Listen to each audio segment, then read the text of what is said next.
So good afternoon, everybody, boys and girls, and birders, I guess, and twitchers. They're different to birders.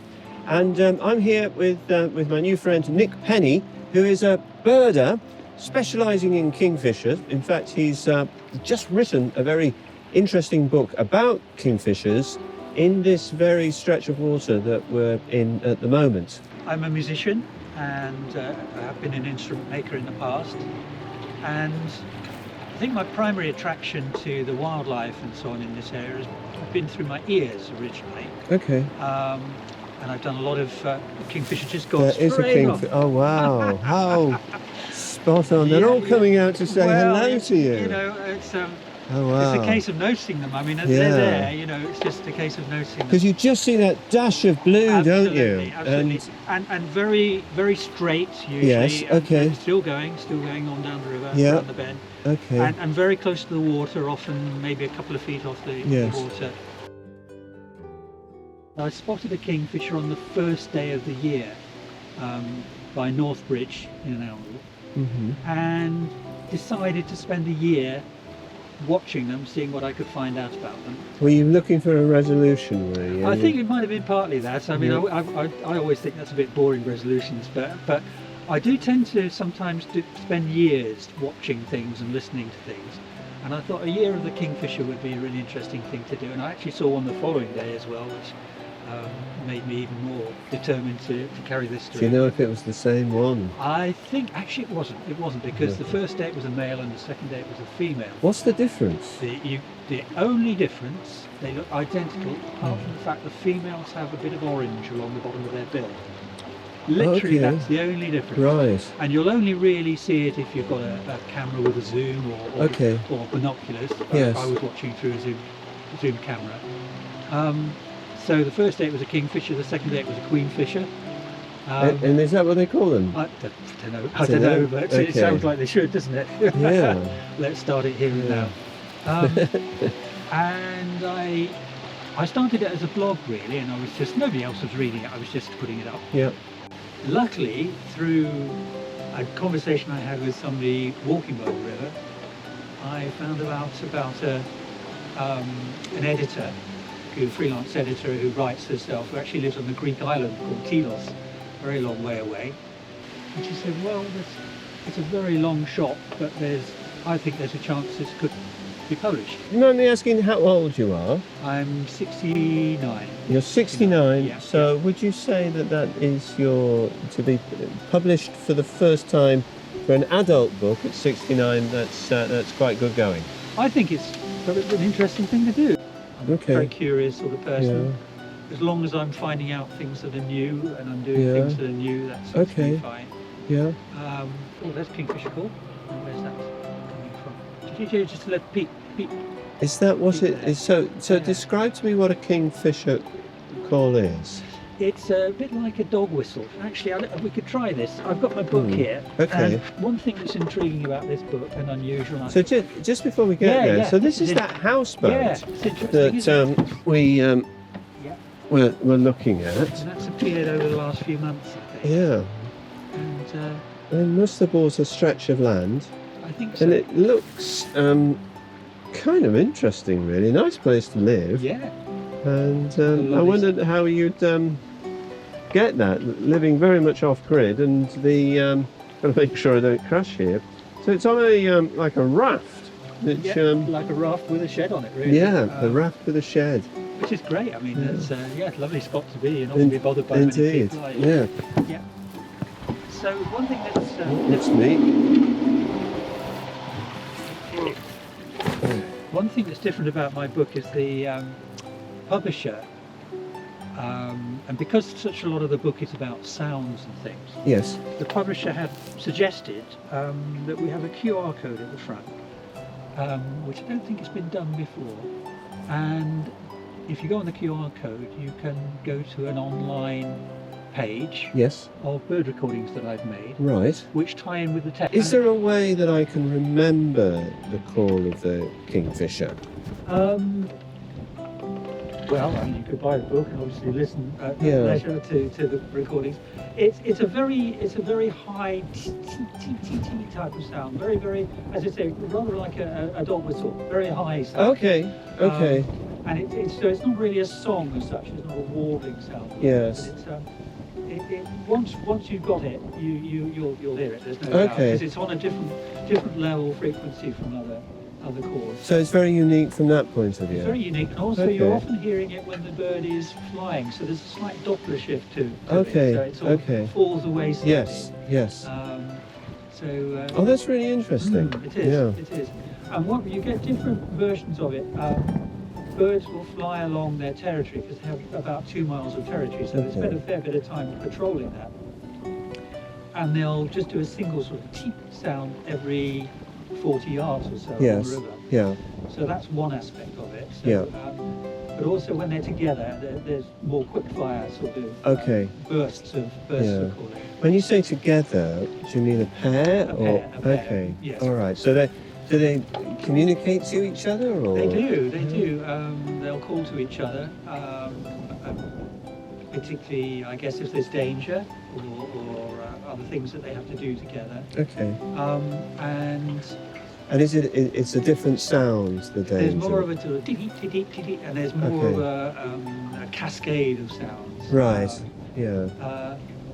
And then there'll be sounds as well when they've got the chicks. Yes. They have their nests actually in the banks. They build them in mud banks.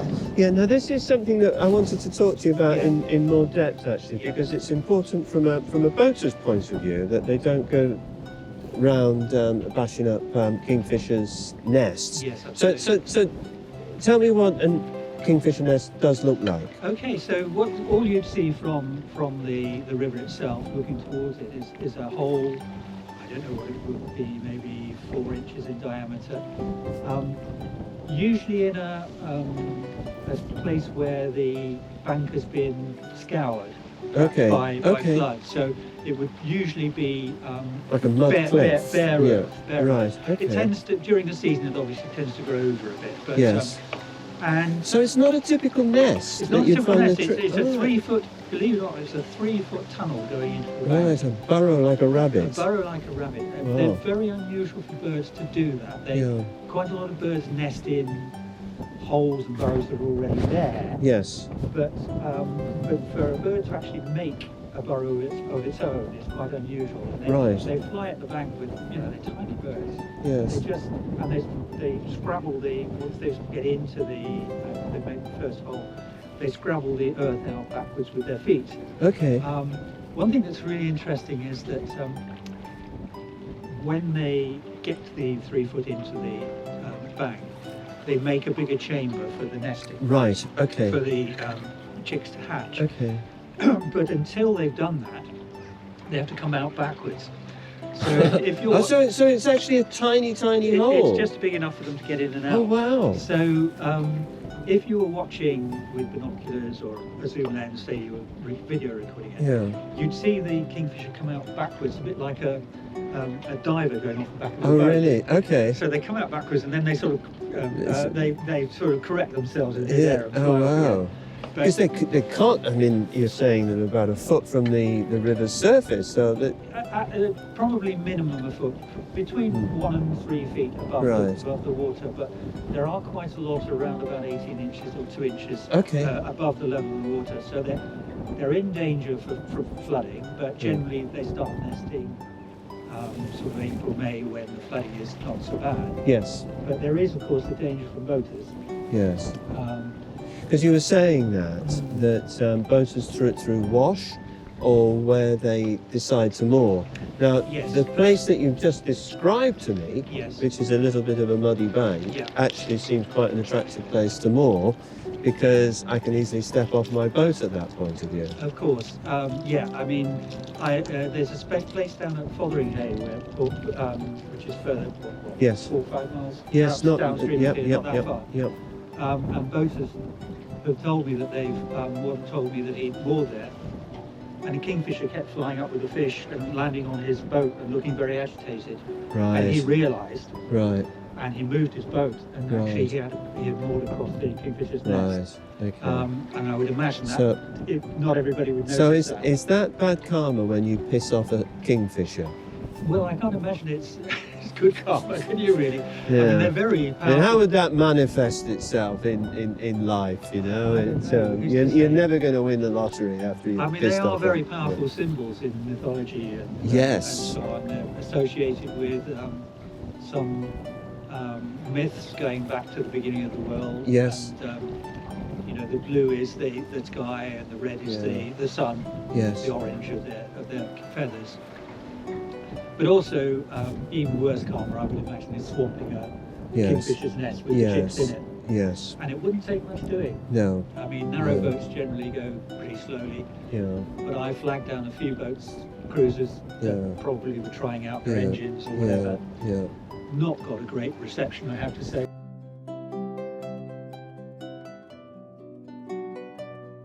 When I was first, in this year I was watching kingfishers, I knew that when they're feeding their chicks, they get the fish and they put them lengthwise in their beaks. I'm hearing kingfisher calls out in front of me. I hear it. Did you hear like a little tinkling? Yes. It's almost like a chick. You know, it's that high pitch sound. Yes. It's a very high pitched sound. Yeah. Anyway, when they're feeding their chicks, they put the fish with the head sticking out at the end of their beak. They present their head. They present so it slides down nicely. So it slides down. It's always head first, because if it goes the other way, the gills may get stuck. Yes, and the scales, of course. Yeah. But I saw an adult kingfisher going by with a fish in its mouth really early, sort of beginning of March, far too early for chicks. They had to build the nest. And so when the fish is in its mouth, it's for somebody else. It's a present. Yeah. When they're fishing for themselves, they'll wolf it down straight away. They'll just go straight back to a fish and wolf it down. Okay. But anyway, I had a theory about it, and I went to a book called The Kingfisher, that was written back in the 60s. Yeah. By a lady called Rosemary Eastman. Yeah. And she and her husband Ron did the first ever wildlife film in colour that was shown on the BBC. Called the Private Life of the Kingfisher. And it was based on kingfishers. And she had watched them very closely. They watched them very closely. And what they found out was that the male feeds the female as part of the courtship. Which does several things. One is that it proves to the female, presumably, that this is a good provider. But it also fattens her up for egg laying. Right. So that's fascinating. It's really interesting, isn't it? Indeed. It's very interesting bird behaviour. A bit like buying her a very fishy box of chocolates. It's interesting. It's a very common name for boats. I looked it up actually. I did a bit of research. There's over 400 craft registered on UK waterways called Kingfishers. Wow. And I've seen some go by actually in the livery. You know, really beautifully done. Yes. And Halcyon Days actually, which is another favourite name, is Halcyon is actually the Latin name for kingfisher, and it's to do with legends of kingfishers being associated with calm weather. And so Halcyon Days is sort of, you know, those endless summer days of beautiful weather. Now I'm trying to work this out, so I need people coming back towards me. You're doing great. There's not a lot that can go wrong. No, you're in something very big and tough. And, I mean, interestingly, this river would have been was very polluted by the leather industry, you know, the shoe industry. Oh, really? Which was so prominent in Northampton. It was a huge industry. It was the shoemaking capital of the world in Victorian times. And to some extent, kingfishers are a bellwether for clean water, you know, because they're top of the food chain. Yes. If you see kingfishers, generally that's a good sign. Yeah. but there are an awful lot of stuff going on within the water, you know, on a sort of chemical level. Yeah. Microplastics, things Yes, like that. We're doing a yes. K go around here. Yeah, It's you're quite fine. a narrow, You're quite a fine. narrow path, It isn't was going a little bit haywire, but you managed to I bring it back. You concentrated. rescued it. We're going to have to duck. Yeah. No. We've got to duck anyway, so I think that's all good. Yeah. They start in about April, Okay. and they'll. This is the beginning of mating in April. That's the beginning of mating. Okay. And then the first chicks will come out, I think, late in May. Right. Okay. Then one of the reasons the chicks, when you know, there's so many of them perish, is because the adults only carry on feeding them for 4 days. They're forcing them to feed for themselves, to fish for themselves. And it must work in terms of evolution. Wow. They get straight on with the next batch. They lose all interest in that first batch Really? very quickly. They have to fend for themselves, and they But start after four 4 days and after hatching. after Okay. coming out of the nest. So Out of fledging. They're full Yeah. size. Yeah. They're full size. Okay. But you know, they've got an awful lot Right. to learn. Okay. And you see them. It's heartrending to see them Yeah. belly flopping and not getting a fish Right. over and Yeah. over again. Yeah. Do the others laugh? I don't know. Well, like Yeah. the kookaburra. Yeah. Um, But and they often can have as many as 3 broods. So they yeah. so the last ones would be Oh. coming out mid-September. Okay. And they can be as many as 6 chicks. As I say, there's a very, very poor So in survival rate. theory, they could have 18 chicks a year. They could have in 18. that summer period. in that summer period. But Yeah. as I say, you know, cut that down to half of that, really, Right. because and then there's all sorts of other dangers like sparrowhawks, which are fast enough Okay, to yeah. catch them. Yeah. Um, Because they're not really camouflaged, are they? No, although No. interestingly, I've heard it argued that you know, because they're part green, part blue and part orange, they do actually blend in quite well in green undergrowth. Also, they have this very bright strip down the back of down their back, which is what you see, that flash you see when they fly Right. away. Yes. From above, apparently that blends in with the brightness of the water. That's interesting. Yeah. But yes, they're not very well camouflaged. You're quite right.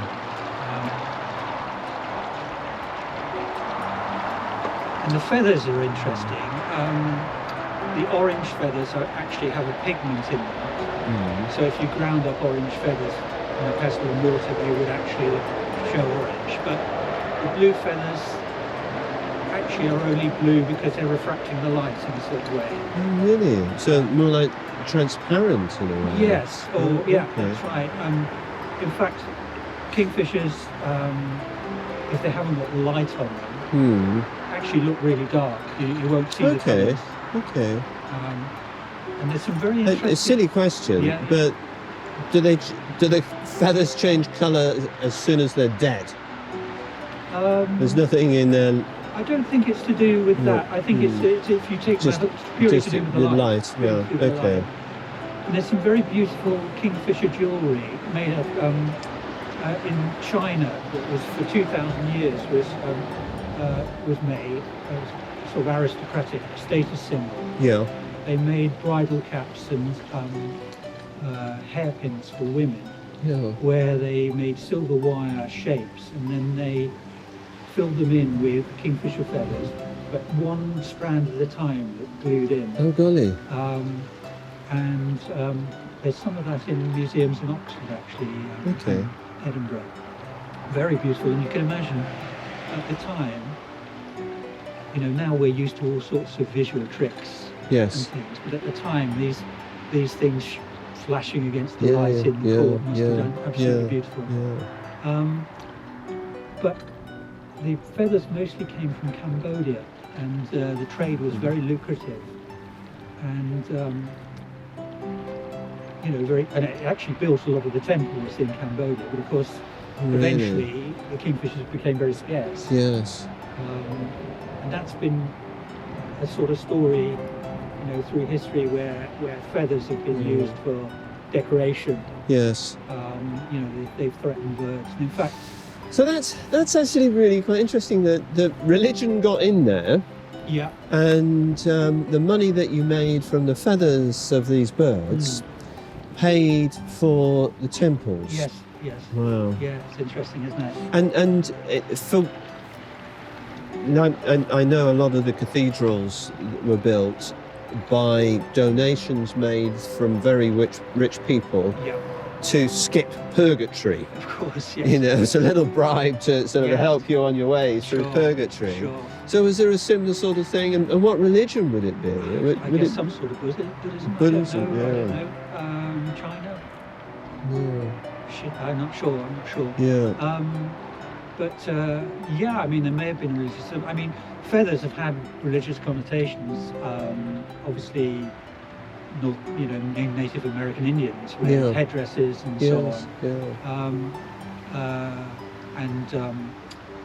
Yes, in the Pitt Rivers Museum in Oxford, they've got Which museum? Pitt Rivers Museum. Pitt It's Rivers. a really interesting museum of sort of ethnology. It's all sorts of things to do with people and the way that they've used materials and things like that. Mm-hmm. And they've got a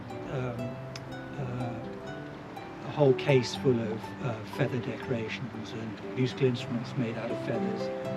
Also things actually you wouldn't have thought of that actually were crucial to civilization, like feathers being used for arrows. Okay. And of course quill pens. Yes. As well. So it's really interesting how. So which is mightier, the pen or the arrow? Oh, the arrow. That's right. There's another interesting instance where feathers were used for decoration. In the 19th century in Europe and America, ladies' hats were decorated with feathers, and to a gross extent, where they put whole families of owls and kingfishers and things on people's hats. And a lady called Etta Lemon, there were two ladies, Etta Lemon and Emily Williamson, decided this was wrong, and they started campaigning against what they called murderous millinery. Fantastic Victorian, hard to say, but a good phrase. Anyway, they started to band together to protest against the feather trade. Yeah. And it took them decades, but they kept at it, these groups of women. And eventually they succeeded well into the 20th century, actually, 20th century. But the groups that they created morphed into the RSPB. And that was the founding of the RSPB. This fantastic murderous millinery became the RSPB. Yeah, and it all started with the Avocet as their symbol. Absolutely. Oh, it all started with one lady sitting in church one Sunday, looking at the house in front of her and thinking, that can't be right. Whoa, the wind is quite It strong is, now, yeah. I think we've had the best of the day. I don't think the audio is going to work very well through this. Yeah. So now, do you want to take over? This looks like it might be something. Okay, yeah. Well, I think this, what's going on underneath there might be okay. But, yes, it's quite a cold wind now, actually, isn't it? It is, yeah. It's picking up a little bit. Right, I can see the lock over there, so we've not got far to go. That's been good fun. Yeah. I've learned a lot. I was thinking, got a chance to take a ride in an electric narrowboat, which not many people get to do, and a chance to talk about things I'm interested in. Well, what's not to like, really? We're coming up to the look, so Nick, thank you so much. Thank you very much, I've enjoyed it. It's really been a lot of fun, and I hope you've enjoyed your time on the good ship Shine. I have, I've enjoyed steering it as well. Yes, indeed, yeah.